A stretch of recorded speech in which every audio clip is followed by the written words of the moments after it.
अब Genghis Khan हत्यारा कैसे हुआ, इतना बड़ा आक्रांता कैसे हुआ, इसके पीछे भी एक घटना है, पर वो आप लोग खुद ही कहीं से ढूंढ के पढ़ लेना, या फिर कभी ऑनलाइन क्लासेस के अंदर, सॉरी ये ऑनलाइन लाइव क्लास होती है उस समय आप पूछ लेना, ताकि अपन डिस्कस करेंगे। पर कहते बहुत उसने अपने जीवन के अंदर जो है वो मंगोलिया, और मंगोलिया के बाद में चीन, और चीन के बाद में मध्य एशिया के अंदर जो लाखों नहीं करोड़ों के आसपास लोगों को मारा, मतलब उसकी आर्मी के द्वारा। बहुत ही बुरा व्यक्ति था, लेकिन एक बात है, था इंटरेस्टिंग आदमी। वो युद्ध करने की ऐसी ऐसी स्टाइल्स लेके आता था कि लोग उससे यूं देख के यूं अचंभित होते थे कि सब युद्ध के मैदान के अंदर मंगोल बहुत कम मरते थे और आगे वाले खूब ही मरते थे। तो खैर वो तो उसके बारे में एक घटनाक्रम है कि सब इसको एक दिन बैठे बैठे बुढ़ापे के अंदर जब ये मरने वाला था चंगेज खान, तब चंगेज खान के दिमाग में एकदम से आया।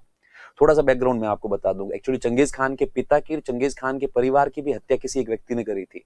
तो है ना, चंगेज खान उस व्यक्ति से बहुत ज्यादा नफरत करता था, और बाद में चंगेज खान जब योग्य हो गया था, कैपेबल हो गया था, तब चंगेज खान ने बदला भी लिया था। तो एक दिन जब इसने इतने सारे लोगों को मार दिया, उसके बाद में चंगेज खान बैठा था, और बैठे बैठे इसने अपने किसी सलाहकार से पूछ लिया एकदम ही कि यार एक बात बता कि मैंने मेरे जीवन में मेरे खुद के हाथों से हजारों लाखों को मारा होगा, मेरी सेना ने तो खूब ही मारे हैं। तो किसी ने कहा हाँ साहब। तो क्या एक व्यक्ति ने मेरे सामने मेरे मतलब पापा को मारा था, मैं उससे इतनी नफरत करता हूं जिसकी कोई हद नहीं है। उसने कहा सही है सब आप करते हो और आपने बदला लिया, तो क्या मैंने तो इतने सारे लोगों को मारा है, तो क्या उनके पीछे जितने भी बचे हुए लोग हैं वो भी मुझसे इतनी कितनी नफरत करते हैं। अब जो वो सलाहकार था वो यदि चापलूस टाइप का सा होता तो बोल देता झूठ, वो था साहब ईमानदार आदमी जो कोई भी था। उसने कहा साहब बिल्कुल करते होंगे, है ना, करते क्या होंगे, करते हैं लोग आपसे नफरत, इसमें क्या है, आपने जब इतने सारे लोगों को मारा है तो लोग आपसे नफरत तो करेंगे ही। तो एकदम चंगेज खान कहते हैं टेंशन में आ गया, और चंगेज खान सोचने लग गया, और साहब चंगेज खान ने वापस अपने उस सलाहकार से पूछा ईमानदारी से बताना। उसने कहा साहब ईमानदारी से यही है, ठीक है लोग आपसे डरते हैं इसलिए आपके आगे बोलते बोलते कुछ भी नहीं है, बाकी नफरत तो करते ही है आपसे। तो उसने कहा अच्छा, तो वो तो मैं आपको स्टार लगा के यहाँ पे कह दूं, चीन के अंदर अभी भी चंगेज और हलाकू के नाम प्रतिबंधित टाइप से है ना, यदि आप वहां पे अभी भी हलाकू का नाम ले लो या फिर चंगेज खान का नाम ले लो, लोग एकदम से गुस्से में आ जाते हैं, क्योंकि साहब इनके पूर्वजों को खूब मारा इन्होंने। तो वो उसने सलाहकार ने कहा साहब लोग नफरत तो करती है। तो कहता चंगेज टेंशन में आ गया। चंगेज ने कहा क्या बात कर रहा है यार, ये तो मतलब है ना प्रॉब्लम हो गई। अब उसने कहा अब तो क्या हो सकता है साहब, अब जिनको मारना था मार दिया। तो वो चंगेज का मूड इतना खराब रहा कि चंगेज काफी देर तक बैठा रहा। फिर एकदम से चंगेज उठता है और अपने सलाहकार को कहता है देख अब तो चिड़िया चुग गई खेत, अब तो जो भी होना था वो तो हो ही गया, चल अभी अपन एक्चुअली मेरा मूड थोड़ा खराब हो गया, इसलिए बाहर जाके ऐसा अगर 5-10 गुलाम लेके आ, उनको मारते हैं, थोड़ा मूड फ्रेश करते हैं। तो देखो ऐसा व्यक्ति जो लोगों को मार मार के अपना मूड मतलब है ना फ्रेश करता था, जबकि हम जैसे गरीब आदमी एक सिंपल सा गाना सुनकर है ना राजी हो जाते हैं, लो साहब फ्रेश हो गए अपन तो पूरे बढ़िया एकदम। तो कहते साहब ऐसे कर दिया। अब उसके बाद पर वो चंगेज की वो बात दिमाग पे बैठ गई। अब मंगोलिया के अंदर, मंगोलिया का जो कल्चर है वहां पे एक वो सिस्टम होता है, वो तो हर जगह ही होता है खैर, पर वो मंगोलिया में ज्यादा ही था, मंगोलिया और चीन के अंदर, कि आप यदि किसी व्यक्ति से नफरत करते हो तो लोग जाके उसकी जो कब्र होती है ना उसके ऊपर थूकते हैं, जूते मारते हैं, गंदगी उछालते हैं। इवन कुछ लोग तो उससे भी बुरा करते हैं, मतलब आप लोग समझ ही गए होंगे कि भाई आदमी थूक रहा है, कचरा फेंक रहा है, चप्पल मार रहा है कब्र के ऊपर, मतलब वो है ना अपनी सब अपनी नफरत दिखा रहा है। तो जब चंगेज खान मरने वाला था तब है ना चंगेज खान ने कुछ प्लानिंग करी। प्लानिंग करने के बाद में अपने लोगों को बुलाया, अपने बेटों को और अपने खास खास 5-10 लोगों को, और कहा देखो अब मैंने जो भी करना था जिंदगी में वो तो कर लिया, और तुम लोगों को पता है लोग मुझसे कितनी नफरत करते हैं, चीन और प्लस ये जो मध्य एशिया प्लस इवन मंगोलिया में खुद में भी, तो वो लोग सब चुप रहे। तो इस बात पर उसने चंगेज ने कहा देखो चुप रहने की जरूरत नहीं है ना, सच्चाई तुम्हें भी पता है और सच्चाई मुझे भी पता है, पर मुझे पता है लोग मुझसे जिस हिसाब से नफरत करते हैं ना, उस हिसाब से जहां पे तुम लोग मेरे को दफनाओगे ना वहां पे लोग लाइनों में खड़े रहेंगे, और वो भीड़ रहेगी वहां पे, लोग आके मेरे ऊपर थूकेंगे, जूते मारेंगे मेरी कब्र के ऊपर। तो किसी ने कहा साहब हो तो सकता है कि हाँ है ना, मुझे ये भी पता है कि जब तक मेरा है ना परिवार है तब तक तुम लोग वहां पे सुरक्षा करोगे, पर आने वाले टाइम में क्या। तो वो किसी ने कहा साहब करे क्या। तो फिर इसने कहा कि मेरी बात सुनो, एक जब मैं मरूं तब मुझे बहुत ही गुप्त तरीके से दफनाना, सीक्रेट तरीके से। तो वो लोगों ने कहा कैसे, कि प्लानिंग कर दी है मैंने। तो इस बात पर उसने चंगेज ने कोई 11 या 12 कॉफिन मंगवाए थे, जिनको बोलते हैं अपन क्या है ना ताबूत। तो उसने ताबूत लगाए। अब एक बात आप समझना यहाँ पे साथ में, उस जमाने में इंसान की जान की कीमत कुछ होती भी नहीं थी, बेचारा सबसे गरीब होता था आदमी, मतलब कमजोर आदमी। तो वो चंगेज के बेटों ने पूछा आपकी प्लानिंग क्या है? कि प्लानिंग यही है कि जब मैं मरूं तब किसी प्रकार का कोई शौक वॉक व्यक्त करने की आवश्यकता नहीं है, लोगों को कोई भी बताने की आवश्यकता नहीं है। चंगेज मर गया, तुम तो मुझे मरते सीधी मेरी बॉडी को उठा के, हाँ छोटे मोटे रिचुअल्स है वो है ना बलि कर देना, उसके बाद में फटाक से मुझे कॉफिन में डालना, उसके बाद में 10-11 गुलाम लाना बाहर से और उनको मार देना सब गला दबा के, और फिर सबको एक एक कॉफिन में डालना और फिर कॉफिन पैक कर देना। फिर तुम लोग जाना सारे टेंट से बाहर, उसके बाद में 2 एक लोग अंदर आएंगे, रैंडमली सारे कॉफिन जितने भी है वो ताबूत उनको साहब ने घुमा देंगे, फिर वो जाएंगे 2 बाहर, 2 आएंगे नए वो भी घुमाएंगे। तो ऐसे करके 5-6 बार जब ये कॉफिन या ताबूत इनको रैंडमली इधर उधर घुमाओगे तो किसी को पता ही नहीं होगा कि कौन से ताबूत के अंदर चंगेज है और कौन से के अंदर गुलाम। उसके बाद में मात्र केवल 7-7 8-8 लोगों को, 4 तो कॉफिन उठाने वाले और 2-4 साथ में हेल्पर, उनको भेजना अलग अलग डायरेक्शन में ये जो कॉफिन दफनाने के लिए। और जब वो कॉफिन दफना के आए तब उनकी भी हत्या कर देना सबकी, ताकि सीक्रेट खत्म हो जाएगा। अरे सॉरी, ये सीक्रेट ही रहेगा कि आखिर चंगेज को दफनाया कहाँ पे। और जिस इलाके में तुम लोग ये कॉफिन दफनाओगे वहां पर कई दिनों तक लोगों की एंट्री पे रखना बैन, प्रतिबंध। और अपने जितने भी घोड़े हैं, मंगोल एक्चुअली क्या घोड़े रखते थे बहुत ज्यादा संख्या के अंदर, तो अपने घोड़ों को भगाना वहां पे, ताकि कहां पे किसको दफनाया किसी को पता ही नहीं चलेगा। तो अगर वो दिन था, आज का दिन है, आज तक किसी को पता नहीं है कि चंगेज खान की कब्र कहां पर है। दुनिया के टॉप 10 मिस्ट्री में से एक है कि चंगेज खान की कब्र कहां पे है। मंगोलिया के अंदर बड़ा इश्यू है, मंगोलिया के अंदर इस बात को लेकर पता नहीं क्या क्या टॉपिक्स होते हैं। खैर अब ऑनलाइन क्लास है, आप लोग दुखी हो जाओगे, आज के लिए इतना ही। वो तो वरना तो इसकी वो जो कब्र को लेकर भले आप है ना ये जो चंगेज की कब्र को लेकर भले 1-2 घंटे क्या 10-10 घंटे डिस्कस करते ही रहो, कोई से फर्क नहीं पड़ता। तो कहते हैं ये जो हलाकू को बाद में थोड़ी समझ में आई, हलाकू एक्चुअली चंगेज का पोता था। जब हलाकू को समझ में आई तो हलाकू ने एक दिन अपने घर वालों से कहा ऐसे ही कि मतलब सब लोग अपने अपने दादा परदादा की कब्र पे जाते हैं, कुछ रिचुअल्स करते हैं वहां पे, कुछ है ना फूल वूल चढ़ाते हैं, वो जो भी वर्सी दिन विन मनाते हैं, अपन के हिसाब मतलब है ना क्यों नहीं मनाते। तब वो किसी ने हलाकू से कहा तुझे पता ही यार क्यों मतलब पूछ रहा है बार बार। तो भी इसने कहा नहीं मुझे सही बताओगे एक्चुअली दादाजी की कब्र कहाँ पर है। तब हलाकू के घर वालों ने कहा अरे यार मतलब किसी को पता ही नहीं है कि एक्चुअली है ना चंगेज की कब्र कहाँ पर है, अर्थात मतलब तेरे दादा की कब्र कहाँ पे है। तब वो हलाकू ने कहा क्यों नहीं पता है। तब वो सब हलाकू कारण बताया गया और वो हलाकू कहा भी देख है ना वैसे तुझे पता है पर फिर भी तेरे साफ साफ सुनना है, छिट्टो छिट्टो सुनना है तो हुण। तो वो हलाकू उनका सुनाओ अब तो एक्चुअली तेरे दादा ने अपने जीवन के अंदर लाखों करोड़ों लोगों को मारा, इसलिए तेरे दादा को डर था कि जो पीछे बचे हुए लोग हैं वो है ना तेरे दादा से नफरत करेंगे, नफरत दिखाएंगे कब्र पे जाके, इसलिए सीक्रेट तरीके से दफनाया गया है। और वो क्या क्या प्लानिंग थी पूरी पूरी बता दी। तब हलाकू कहते हैं एकदम से टेंशन में आ गया, हलाकू के चेहरे पे यूं 3-4 यूं लकीरें आई। तो वो लोगों ने कहा अब ये हलाकू बोलेगा क्या। तब हलाकू एकदम से बोला दादा ने बहुत बड़ी गलती की। तब लोगों को यूं सांस में सांस आई, क्योंकि एकदम से हलाकू ने क्या कहा था, दादा ने बहुत बड़ी गलती की है। तो वो लोगों को लगा चलो ठीक है कुछ नहीं। जितने में एकदम से वापस बोला दादा ने गलती ये की कि नफरत करने के लिए पीछे लोगों को जिंदा छोड़ा, वरना यदि सबको मारता ना दादा तो फिर पीछे है ना नफरत करने के लिए कोई मतलब बचता ही नहीं। और वो पोता ही क्या जो अपने दादा की गलतियों को सही नहीं करे। मैं जाऊंगा और मेरे दादा की गलती को सुधारूंगा। तब लोग हक्के बक्के हो गए उसको देख के, हलाकू को। लोग के यार पागल है, मूर्ख है, कौन जानवर है सपा। हलाकू उनका जो भी मानना है वही मान लो, अब तो मैं मेरे हिसाब से ही जीऊंगा। तो कहते हलाकू निकल पड़ा वापस, बहुत बड़ी अपनी वो जो पूरा मंगोलों को वापस इकट्ठा किया, जितने भी कबीले थे सबको इकट्ठा किया, लोग चलो साहब गलती सुधार के आते हैं। अब लोगों ने गलती सुधार के आते हैं मतलब कैसे। इसने कहा मैं इतने लोगों को मारूंगा कि दादा से भी ज्यादा लोगों को मारूंगा। और ये फैक्ट है, हलाकू ने चंगेज खान से ज्यादा लोगों को मारा है। लेकिन चंगेज को आप लोग सब जानते हो, लेकिन हलाकू को कोई जानता ही नहीं है। इसके पीछे कारण ही यही है कि वो क्या है, हलाकू ने एक्चुअली पीछे बहुत कम लोगों को ही जीवित छोड़ा था। तो कहते हैं हलाकू निकल पड़ा, हलाकू ने अपने जीवन के अंदर खूब लोगों को मारा। यूरोप प्लस एशिया के अंदर तो इसने आतंक ही मचा दिया था, विशेषकर मध्य एशिया के अंदर। अब उसके बाद इसके घटनाक्रम तो इसका लंबा चौड़ा है कि इसने क्या क्या कैसे कैसे किया, ये कितना क्रूर था, बहुत ही दोयम दर्जे का क्रूर था। बस इसके लिए हलाकू के लिए इतने कहते हैं, हलाकू जिधर से निकलता था वहां पर सभ्यता और संस्कृति दोनों समाप्त हो जाती थी।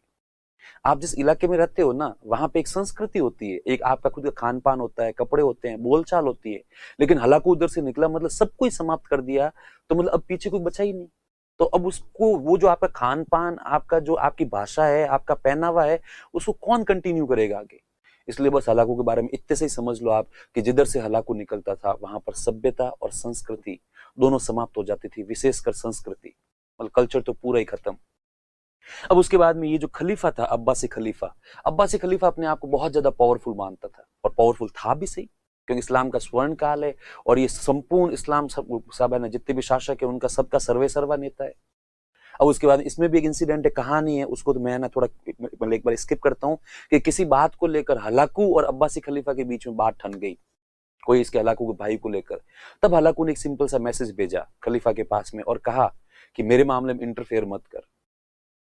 तब उसने वापस वहां से कहा तू है कौन? तब हलाकू ने कहा मुझे नहीं जानता तू, हलाकू हूं मैं, हलाकू। तो अब्बासी खलीफा ने कहा बोले हलाकू हो और बोले कुलाकू हो, मुझे कोई फर्क नहीं पड़ता, ठीक है, हम जो है वो मंगोलों के मामले में इंटरफेयर कर रहे हैं, मतलब कर रहे हैं। तो फिर मतलब है ना, वो जो हलाकू ने वापस एक जो है ना मैसेज भेजा, कहा देख प्लीज, तू एक्चुअली मुझसे बहुत ज्यादा डिस्टेंस पे है, तू रहता है बगदाद, क्यों मुझे ऐसे दुखी कर रहा है, मैं अब यहाँ से चल के बगदाद आऊं ठेठ, इसलिए मैं है ना, मेरा जो कहना मान और अपने आप को बचा। लेकिन अब्बासी खलीफा ने हलाकू को ठेंगा दिखा दिया, क्या नहीं मानू थारो कहना, जो को थार करना है जो कर ले, बोले नहीं मानूंगा तेरा कहना। हलाकू उनका अच्छा चल ठीक है, फिर तो तू ऐसा कर, बगदाद के अंदर जो तो है ना पोस्टर ही लगा दे, हलाकू इज कमिंग। अब सब खलीफा को भी लगा अच्छा इतनी बड़ी चेतावनी मुझे, तो फिर खलीफा ने कहा आ ही जा तू, अब तो देखा ही जाएगा। तो कहते हैं गया, बगदाद में रहता था खलीफा, तो हलाकू गया, हलाकू को छोटी मोटी सेना लेकर गया था, 1.5-2 लाख की, कुछ इतिहासकार कहते हैं 2.5 लाख के आसपास थी। अब आपको लगेगा मैं इसको बोल रहा हूँ छोटी मोटी, और तो मंगोलों के जो हर्ड होते थे, इनके जो झुंड होते थे, वो इधर उधर घूमते ही रहते थे, जिसके अंदर छोटे मोटे झुंड होते थे, उनकी संख्या होती थी 20,000, 30,000, 40,000। तो ये तो हलाकू है। अब ये हलाकू वहां से गया, तो हलाकू साहब पहुंच गया बगदाद। हलाकू जो बगदाद पहुंचा, तो उससे पहले खलीफा ने एक्चुअली क्या है कि बहुत सारे मुस्लिम शासक थे, उनको सबको बुलाया था अपनी हेल्प के लिए, कहा भाई आओ तुम लोग मेरी हेल्प करने के लिए आओ। तो है ना, कुछ मुस्लिम शासक आए, उन्होंने कहा कि साहब हाँ आपको हेल्प चाहिए, पर आपको किससे खतरा हो सकता है, आप तो खलीफा हो। उसने खलीफा तो हूं, पर यार मैंने किसी हलाकू नामक व्यक्ति से पंगा लिया यार, कुछ लोग कह रहे हैं हलाकू खतरनाक है। तो वो लोगों ने कहा आपने हलाकू से पंगा लिया है भाई साहब, और कोई मिला नहीं है आपको? अब वो खलीफा ने कहा देख जो लेना था वो तो मैंने ले लिया, अब तुम लोग हेल्प करोगे कि नहीं? तो कहते उसमें से कुछ लोगों ने हेल्प करी, और कुछ ने साहब मतलब केवल बहाने किए कि साहब मेरी सेना एक्चुअली उस तरफ गई हुई है, वो यहाँ तक पहुंचेगी तब तक टाइम लगेगा। तो वैसे कर करा के कुल मिला के जो है वो खलीफा केवल लगभग 45-50 हजार सैनिक इकट्ठे कर पाया था, ज्यादा नहीं। अभी पूरा ये जो बगदाद है, ये यहाँ पे टिग्रिस नदी है। अब यहाँ पे खलीफा के पास में जो आप मान के चलो कि 40 या 50 हजार के आसपास सैनिक थे, ज्यादा नहीं थे। लेकिन फिर भी मतलब सब खलीफा आश्वस्त था कि अपन जीतेंगे। लेकिन आगे वाला जो आया था वो हलाकू था। ये लोग जो अपने साथ में सेना तो रखते जो थे, साथ ही टैक्टिक और स्ट्रेटेजी इनकी बहुत ज्यादा हाई होती थी मंगोलों की। तो कहते ये सब आया हलाकू, और हलाकू आके यहाँ पे बैठ गया। कुछ यहाँ पे बगदाद के सब गद्दार भी थे, गद्दार हर जगह होते हैं। तो वो जो सब कुछ मुस्लिम जो है वो जाके इससे हलाकू से मिल लिए, कहा साहब हम आपके साथ में हैं, क्योंकि उनको लग गया था कि यदि हलाकू वर्सेस अब्बासी का ये जो अब्बासी खलीफा का युद्ध होगा, जीतेगा तो पक्का हलाकू ही। अब यहाँ पे एक्चुअली क्या है कि दीवार थी बहुत ज्यादा तगड़ी। हलाकू ने उस दीवार को देखा, हलाकू ने कहा अच्छा इस खलीफा के सपोर्ट में यदि सबसे मेन बात कोई है तो वो ये वॉल है, वो ये दीवार है। तो वो सब हलाकू यहाँ पे बैठा रहा कई कई दिनों तक, और उसके बाद हलाकू ने कहा वैसे जीतूंगा तो मैं ही, लेकिन एक अच्छा कमांडर, अच्छा सेनानायक वही होता है जो युद्ध के अंदर अपनी सेना का लॉस कम से कम करे, इसलिए मुझे कुछ ऐसा करना है। इसलिए यहाँ पे बैठा रहा, इधर सब यहाँ पे वेट कर रहे थे खलीफा वगैरह का, हलाकू अटैक करेगा। इधर इसने सब अपने मतलब इसने जो हलाकू ने दिमाग लगाया, और हलाकू ने खूब सारी छोटी छोटी सब नावें बनवाई। नावें बनवा के अब इसकी जो खलीफा की आर्मी थी वो यहाँ पे थी, फ्रंट, लेफ्ट और राइट पे, मतलब दीवार पे थी पूरी पूरी, जबकि पीछे की साइड खुली थी दीवार, ये जो है ना नदी वाली, रिवर वाली। तो खलीफा ने यहां से नावों के माध्यम से अटैक किया, अरे सॉरी खलीफा में नहीं, हलाकू ने अटैक किया। हलाकू ने एकदम से अटैक किया, यहाँ पीछे एक्चुअली खलीफा के पास डिफेंस था भी नहीं। तो जैसे यहाँ पे लोगों ने या कुछ सैनिक होंगे भी सही, उन्होंने जैसे ही देखा कि अच्छा हलाकू की आर्मी जो है वो नदी के माध्यम से पीछे से आ रही है, नावों के माध्यम से, तो वो एकदम से चिल्लाए, जोर जोर से सबने अपने अपने सायरन वायरन बजाए कि लो अटैक हो रहा है पीछे से। अब ये लोग जो थे वो जोर जोर से सब चिल्ला रहे थे, हलाकू के लोग। ये एक्चुअली अटैक नहीं था, इसको बोलते हैं प्रॉक्सी अटैक, इसको बोलते हैं छद्म आक्रमण।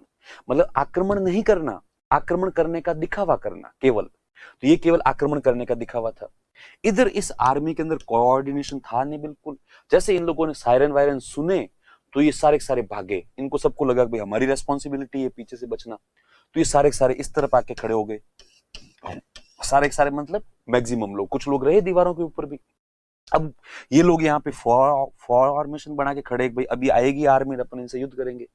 जब ये एक्चुअली अटैक कर नहीं रहे थे, ये चप्पू चला नहीं रहे थे, यूं एक्टिंग कर रहे थे, चिल्ला रहे थे जोर जोर से, आगे बढ़ो आगे बढ़ो, बढ़ नहीं रहे थे निकम्मे। इधर हलाकू की आर्मी ने यहाँ से अटैक कर दिया, यहाँ से अटैक कर दिया। अब दीवार के ऊपर डिफेंस कम था, तो हलाकू की आर्मी ने थोड़ी देर के अंदर ही जो है वो गेट वेट तोड़ दिए, दीवारों पे चढ़ गए, अंदर कूद गए, और सब उसके बाद में बगदाद के अंदर घुसने के बाद में कुछ देर के अंदर ही जो है वो 40-50 हजार जो भी सब खलीफा की सेना थी उसको समाप्त कर दिया, सबको ही मार दिया। सबको मारने के बाद में फिर ये इंटरेस्टिंग किस्सा है, खलीफा को पकड़ के लेके आते हैं। अब खलीफा आता है, अब खलीफा को लगता है कि यार गड़बड़ हो गई, तो अब जो खलीफा है वो पीस ऑफर करता है, भाई अपन है ना शांति रखते हैं एक बार। तब वो हलाकू कहता है काहे की शांति, इतना दूर से आया हूँ यार, अब कोई शांति वांति के लिए थोड़ी ना आया हूँ। तब वो मतलब है ना खलीफा कहता है एक्चुअली मेरे पास खूब सारे पैसे हैं, तू है ना मुझसे पैसे ले ले और प्लीज यहाँ से है ना चला जा, तेरे को पैसे ही तो चाहिए। तो कहते हैं हलाकू हसार, हलाकू ने कहा जब मैंने बगदाद को जीत लिया उसके बाद में तू मुझे कह रहा है कि मेरे पास खूब पैसे हैं, तो देख टेक्निकली एक बात सुन, तेरे पैसे अब मेरे पैसे, अब तू बोली जिंदा रहे या नहीं भी रहे उससे कुछ ज्यादा फर्क नहीं पड़ता। तो कहते हैं खलीफा को जो है वो कुछ समय के लिए है ना वो जो सोने चांदी के थे, क्या बोलते हैं उसको, खजाना, उसके अंदर भी कैद किया और कहा लो सोना चांदी खा लो। उसके बाद वापस वहां से खलीफा को निकाला गया। खलीफा को निकालने के बाद में फिर हालांकि हलाकू बहुत क्रूर था, तो वो सब लास्ट में खलीफा ने कह दिया कि मुझे मार दो और तो क्या। लेकिन हलाकू ने कहा नहीं नहीं नहीं, तू मेरे बारे में जानता नहीं, मैं जहां से निकलता हूँ वहां पे कोई भी बचता नहीं है। तो फिर इसने अपनी आर्मी को ऑर्डर दिया कि बगदाद के अंदर जितने भी लोग हैं उनको सबको मारो, और वो भी खलीफा के सामने मारो, और खलीफा को जिंदा रखो, ये है ना दिखाने के लिए। तो हालांकि खलीफा ने खूब ऑफर दिए कि भाई प्लीज मत मार इनको, ये तो बेचारे बेकसूर है, निर्दोष है, जो भी तेरी मतलब लड़ाई थी मुझसे थी, सैनिकों से थी, लेकिन सब ये तो नहीं माना हलाकू। हलाकू नहीं माना, हलाकू तो मारता गया मारता गया मारता गया। कितने मारे होंगे आप लोग क्या ये अनुमान लगाते हो यदि आप हिस्ट्री के स्टूडेंट हो तो? अरब सोर्सेस कहते हैं कि हलाकू ने सबको मार दिया था, सबको मार दिया था, मतलब कि लास्ट में सैनिक आए और का सब तो खाना सब मर गए। तो वो हलाकू ने पूछा सबका मतलब सब, बड़े बच्चे महिलाएं सारे के सारे। तो वो किसी सैनिक ने साहब आपको तो कहना कुत्ते बिल्लियां बच्ची आपको तो उनको ही ले आए। तो उसने कहा नहीं नहीं नहीं नहीं एक्चुअली थोड़ा यूं है, थोड़ा सा एनवायरमेंट फ्रेंडली बनो यार, तुम लोग ऐसे क्या मार रहे हो, ठीक है। बोले है ना सब इनको छोड़ दो। तो कहते तो को मार दिया था इस एक आक्रमण के अंदर। केवल अरब सोर्स कहते हैं 20 से लेकर 25 लाख लोग मारे थे। किसको कहते हैं 20 से 25 लाख लोग, ठीक है। मतलब इंग्लिश सोर्स कहते हैं, अंग्रेज कहते हैं कि यार ये बहुत ही बड़ा आंकड़ा है, इतना नहीं है। अंग्रेज कहते हैं कि 6 से लेकर 10 लाख लोग मारे होंगे। तो 6 लाख भी कम नहीं होते भाई, अपन कम से कम यदि मान लेना 6 लाख, तो 6 लाख भी क्या होते हैं, बहुत ज्यादा होते हैं। तो 6 लाख लोगों को जो है वो हलाकू ने एक ही युद्ध के अंदर मार दिया था। और ऐसी तो कई लड़ाइयां हैं। तो ये 1258 का बगदाद युद्ध है, ये तो प्रसिद्ध ही है, इंटरेस्टिंग है। वैसे आप लोगों को मैंने, मुझे लगता है आप में से 50% लोगों को पहले से शायद तक पता ही होगा या नहीं भी होगा, चलो इसलिए बता दिया थोड़ा शॉर्ट के अंदर, वैसे टाइम खूब लग गया। तो वो कहते हैं बाद में खलीफा की भी हत्या कर दी।